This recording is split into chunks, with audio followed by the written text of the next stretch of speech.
prof raciste m'a expliqué que je finirais dealer. Alors j'ai fait semblant de ne pas comprendre l'exercice et je lui ai fait la pire singerie. Alors comme ça, j'allais finir dealer, bah toi tu finiras sous ton propre bureau, espèce de racelard. J'ai psychoté toute la nuit et j'avais un plan.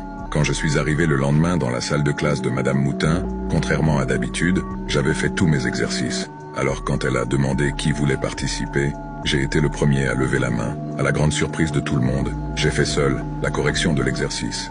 Quelque temps après, elle a demandé si quelqu'un d'autre voulait prendre la parole pour corriger l'exercice 2, et il n'y avait pas de volontaire.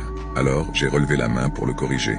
Cela devait lui changer de l'élève fainéant que j'étais auparavant. Je me suis mis devant tout le monde et, à la fin du cours, elle m'a gardé encore une fois. Elle m'a demandé pardon pour la dernière fois et m'a dit qu'elle était contente de mon attitude aujourd'hui. Je lui ai répondu que ce qu'elle m'avait dit m'avait fait bien réfléchir. Mais au fond de moi, je n'oubliais pas et je lui préparais une dinguerie. J'ai continué comme ça pendant des semaines. J'ai eu la note maximale au devoir de fin de trimestre. Je me voyais progresser, mais au fond de moi, tous les soirs, je faisais en sorte d'attiser la haine que j'avais en me remémorant l'humiliation que j'avais subie. Un mardi, on devait écrire un poème. Ce jour-là, j'ai écrit un poème d'amour et toute la classe s'est foutue de ma gueule. Il disait que j'étais un immigré fragile, une fiotte.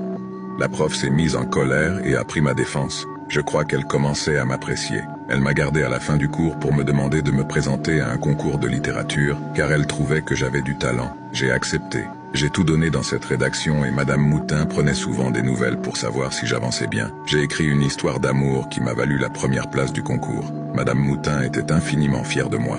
Je crois même qu'elle avait de l'admiration. Vendredi est arrivé et elle m'a gardé à la fin du cours pour me féliciter. Elle m'a dit qu'elle avait adoré et qu'elle en avait fait imprimer un exemplaire chez elle. On a parlé et c'était une femme sensible. Elle m'a demandé d'où j'avais puisé mon inspiration pour écrire cette jolie œuvre d'amour. Là, j'ai joué le tout pour le tout.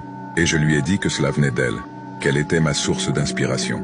Je crois que cela l'a touchée, car le soir même, j'ai reçu un mail de sa part m'invitant à venir célébrer ma victoire chez elle. Voilà, j'y étais enfin, tout se passait comme prévu.